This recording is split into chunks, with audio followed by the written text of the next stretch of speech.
Hello everyone! You ever been bitten by a spider? I have. It's a lot of fun. Crumb Delivery is a catering service that happens to operate in the Philadelphia area. See, they're demonstrating the love of God to infuse His hope by feeding people and uplifting communities.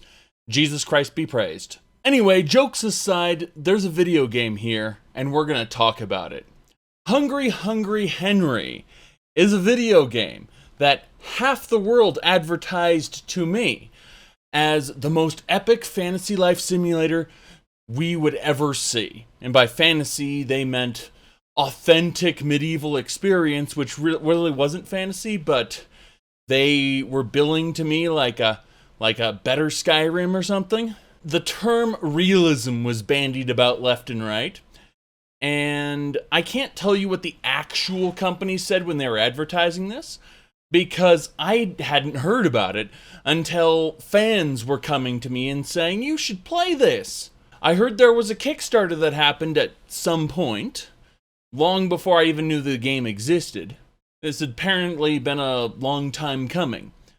But I picked up the game on day one with zero expectations because I'd never heard of it before. And as you know, I don't really trust random people on the internet when they tell me what a game is going to be like. Which makes me question why you people watch my videos at all. Because I probably wouldn't watch my own videos. Well, that's not going to stop me. Hypocrisy train, toot toot. Either way, when playing Come Deliverance, live streaming you see can enhance almost any experience. If it's a bad game, I can live stream it and talk about the badness. Laugh about it together with the people watching it. If it's a good game, I can share the legitimate enjoyment I get with my audience. So either I produce enjoyment that wouldn't have been there, or I enhance the existing enjoyment. This is why when I purchase a game, that should never be taken as a tacit endorsement of the game, because I will buy it bad or otherwise, knowing that alone at home, I would not waste my time on it. But I could have a blast playing it on live stream, if either to talk about the negative qualities or celebrate the positive qualities. So how was Come Deliverance, a game I had no hype for, barely knew it existed, and picked it up on day one? Well, you can see they really tried with Kingdom Come. The game features a beautifully crafted world with lots of interesting NPCs. Unlike your modern Bethesda game where every single NPC is named and is absolutely dying to tell you their life story, Kingdom Come has an important named NPC here or there with a ton of filler NPCs that allow you to believe that a sizable population exists in this world, because let's be honest here, if we go look at Skyrim, and we're just going to be comparing it to Elder Scrolls games all the time. If we compare it to Skyrim, the NPC base is laughably small for anything that could be reasonably considered a country. There's a reason why when we go back to Morrowind and we look at the population, wow! When we go back to Daggerfall, we look at the population, oh my god, it's procedurally generated. Either way, we look at the older games, and then we go like, why are there only like 12 people in this whole city? It definitely stands out. Just like The Witcher 3, when you go to Novigrad, and you believe that this is a thriving city with tons of people, despite it being the size of a small town. They managed to do it right with the population. So Kingdom Come has the important NPCs, but also has filler NPCs. So while there are tons of standout priests, knights, noble lords, there are also generic dirt farming peasants who don't have anything important to say to you. They don't know you, they don't care about you. Now, when playing the game, the main driving force you're going to be playing against isn't the plot, but rather the survival system. Since the days are slightly accelerated, you're going to be going up against the hunger and fatigue systems that require you to eat and sleep. Food spoils, so you can't just hoard all the bread in the world. This requires you to have money to pay for food, or the wherewithal to sneak into someone's house and steal food from their cooking pot while they aren't looking. While I found the hunger system to be nothing more than irritation, The fatigue system was a really good addition to the game. In Elder Scrolls II Daggerfall, the player had a stamina meter that was far, far larger than the stamina meter in any Elder Scrolls game. But it would not regenerate unless you were sleeping. You had to manage your fatigue across an entire day's time unless you took advantage of spells, potions, or magical items to restore it. This caused you to manage how much you sprinted or performed actions during the day, because if you passed out at the wrong time in Elder Scrolls 2, an enemy would probably kill you in your sleep. So stamina was like a second health bar in that respect. Obviously, Morrowind, Oblivion, Skyrim would dumb this down significantly, but Kingdom Come, true to form, uses fatigue as a pacing system, allowing you to sync up with the game days in a meaningful way, instead of what Morrowind, Oblivion, or Skyrim did, which was to make night the dark time before it got bright again. Nothing quite makes you feel a part of the world like, the sun is going down, I better get back home, or if you're too far away from home, the sun is going down, I should find an inn to rest. Yeah, this is not Todd Howard's Right to the Fun. But as much as I would disagree with how other people define immersion, this is a real good way to get immersed in the world, is to be limited by that world for a certain extent, like having to mentally figure out, okay, it's getting dark, I need to figure out what to do about sleep. See, for what would reasonably be your character's desire to also be that of the player, not just, I want to find and kill that next boss because it progresses the game. Kingdom Come makes me care about what Henry cares about, to a certain extent. I mentioned Henry, right? Kingdom Come features you playing as Henry, an ignorant, illiterate peasant. You can get your hands on some books at the beginning of the game, and the game will jumble up all the words in the books because you can't read them. You'll have to get someone to teach you to read, assuming you decide to. That's optional. You don't have to learn to read. Either way, if you do learn to read, and as your reading skill goes up, the books will appear less and less jumbled. The same applies to pretty much every skill in the game.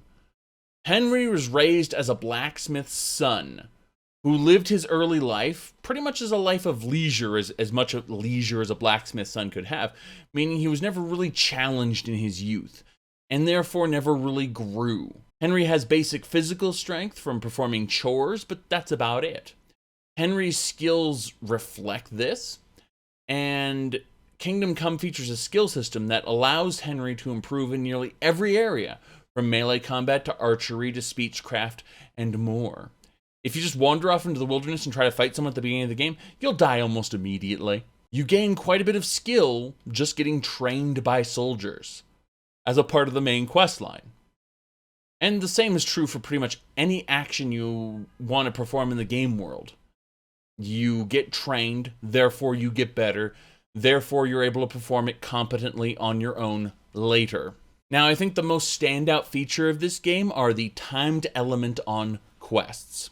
In earlier games, like say Fallout 1, if you were to ignore the mission for too long, then the Master's army of super mutants would ravage the wasteland. The world does not wait for you. This creates an experience where you feel like you're in a living, breathing world, but at the expense of your freedom in that world if you want the optimal ending. Contrast that against any other game. A recent one would be like Skyrim, for example. You could pick up a quest, go off in a random direction, ignore the quest you agreed to do, and 20 real-world hours later, you could come back and that quest is still waiting for you to do. Kingdom Come Deliverance splits the difference between these two. The entire world and several of the main plot elements will wait for you, the player. But once the player becomes involved in the actual event, the event becomes live and will proceed without the player. An example is right after the extensive tutorial prologue. You'll get some time to do whatever you want, but once you speak to a specific noble and get some things in motion, you'll be given orders to follow some soldiers to another town. There's no cutscene that marches you over there. There's no automatic control of your character forcing you to go there, but the soldiers won't wait either. If you ignore the soldiers and go off on your own, the event will resolve itself, and your superior will be very, very angry with you for not obeying orders. Many NPCs will remember your successes or failures, and it will have quite a bit of effect on how you can interact with them in the future, or if they're unwilling to interact with you from then on. So mechanically, at its core, as it's intended to work, Kingdom Come is a great and fun game with tons of potential. And that was me speaking as objectively as I could. I will now be less subjective. I found most of the overall experience of Kingdom Come Deliverance for me. The experience was a bit insane. I mean, yeah, Henry had his tragic backstory in the form of the prologue where his family was killed and his town destroyed. You got to play before the town was destroyed. You got to watch its destruction. You got to then flee to a nearby garrison. And that was just the prologue. I'm not spoiling anything major for later in the game. But you got to see all that happen, right? And it was pretty tragic. Now, unlike real life, where karma is pretty bullshit, in the world of Hungry Henry, karma is not only real, but Henry is rewarded for his terrible experience watching his family die in spades. Everything just goes right for Henry at that point on. The nobles listen to him. He's quickly given the position of authority. A local noble kid gives him a hard time, but then turns out to be a really good guy. If it had been anyone else but the Gary Stu protagonist, he would have been kicked out of town, jailed, or worse. I don't care if the noble lord was paying back a debt or teaching his son a lesson. The entire plot reeks of, you're the player, so I'm treating you special-like. Which is okay once or twice, but after a while it's like, yeah, I can do whatever I want as long as the main quest is going on. It did not destroy the story for me. In fact, it made the game a lot of fun. Nothing was beyond the stretch of imagination or a plot contrivance. And yes, the noble's son being a laid-back guy after all, plot contrivance. That's fine. But all the dramatic stakes of Henry's backstory is more or less swiped away, and it gives us the tone of a far, far lighter, more hopeful one than people would expect as the world was originally presented to us. Again, causing me to take the entire thing far less seriously. I mean, to its credit, Hungry Henry gets better as the game goes on. And most people watching need to get that realism stick out of their rear ends. Kingdom Come's storyline and gameplay loop operate more like Skyrim with an I need mod for hunger, which is pretty good actually. The skill system works to my satisfaction, and the game was never more fun than when I wandered around the land, purging the land of bandits, Jesus Christ be praised. My personal judgment, having played about 16 hours of this game on a live stream, and countless hours off stream, is that for all their good intentions, for all of them trying to create the best experience ever, the game is just Eurojank bad. Now thankfully it's not Elix Eurojank bad. Thankfully. But it's still bad. There are times when a game is so bad that it circles around in on itself and becomes amazing because the badness turns it into a comedy. And that's what Kingdom Come Deliverance is. So there I was, sneaking up to a Cunman camp, 3 Cunmans. One goes off into the forest to gather wood or whatever. And there are 2 Cunmans. One kind of just off near the bedrolls, and the other walks up to the campfire, leaves the bedrolls. So I immediately jump into action, sneak over, and get behind the one by the bedrolls. I grab him from behind, and he lets out muffled screams through my hands as I squeeze the life out of him. The camera just shows the back of the Cunman's head, and as he passes out, the last thing he hears is Henry say to himself aloud, "I sure could use a bite to eat." The friend returns from the campfire to see me standing over the body of his friend. He looks at me. He looks down at his friend on the ground. He looks at me again. Then he kneels down to examine his friend. I get behind him and strangle him as well. The third Cunman approaches, watching me standing over the bodies of his two friends, and this Cunman freaks out, pulls out a blade, and attacks.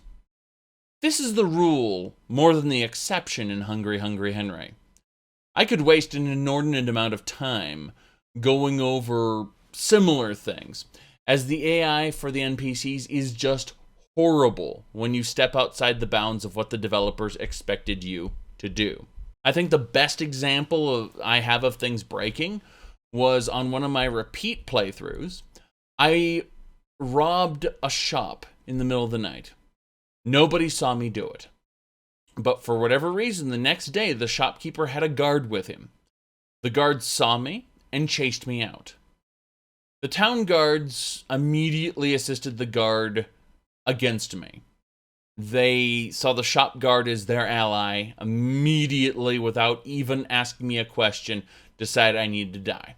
This was a day I was supposed to show up for an archery contest. So, escaping everybody, I let some time pass, and then I showed up at the contest.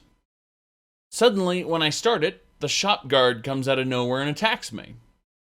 I immediately fail the contest, and the town guards now arrest me for my crime. What crime, you ask?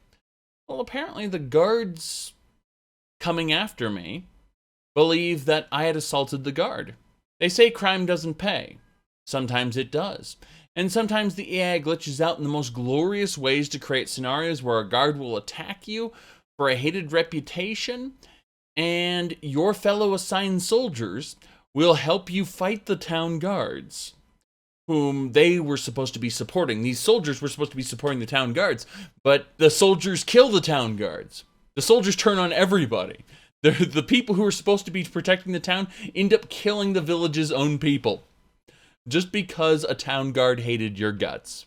I could go on, but I won't say I hated any of these events, because I was too busy laughing at how horribly broken they were. Hungry Hungry Henry has my recommendation to buy, and play it for no other reason than how hilarious the game is, and how fun the RPG systems are when you actually take advantage of them. I wasn't joking when I said that the game world is beautifully put together. I wasn't joking when I said the NPCs and storyline are genuinely interesting when you get over Henry's Gary Stew status of being the special one. When you get over all of that, playing a dirt farming ignorant peasant who's learning to read and learning to fight is really fun. And the glitches make it worthwhile. Jesus Christ be praised, everybody. Y'all have a good one now. Isn't that body the butcher's?